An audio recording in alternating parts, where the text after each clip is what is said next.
નમસ્કાર દર્શક મિત્રો, i7 ન્યૂઝ ગુજરાતીની સાથે હું છું આપની સાથે પાયલ બામણી। તો જોઈએ આજના મહત્વના સમાચારમાં।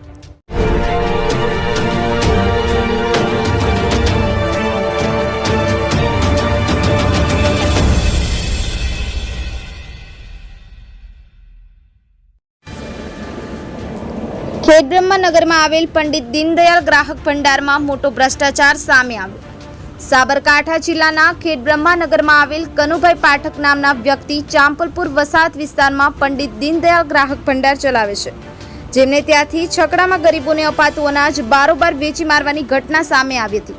અમારા રિપોર્ટર હસમુખ પ્રજાપતિ દ્વારા અચાનક જ છકડો કે જેનો પાર્સિંગ નંબર GJ08V3309 જેમાં ઘઉંની થેલીઓ ભરતા નજરે પડ્યા હતા, ત્યારે તે છકડાનો પીછો કરતા આ છકડો સીધો માર્કેટ યાર્ડમાં વેપાર માટે ગયો હતો। ત્યાં અમારા રિપોર્ટર દ્વારા ગાડી અને પકડી પાડી મામલતદારશ્રીને જાણ કરી હતી, પરંતુ ખેડબ્રહ્મા પુરવઠા ઓફિસ અને દુકાનદાર કનુભાઈ પાઠક વચ્ચે મોટી સાંઠગાંઠ હોવાની શંકાઓ સેવાઈ રહી છે, કારણ કે મામલતદારશ્રીને જાણ કરવા છતાં તાત્કાલિક તપાસમાં આવ્યા ન હતા।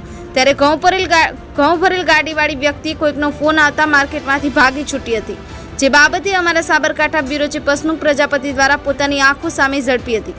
હવે આ ખબર પ્રકાશિત થતાં પ્રશાસન શું કાર્યવાહી કરે છે તે હવે જોવું રહ્યું। Bureau chief Hasmukh Prajapati, i7 news Gujarati, Sabarkantha.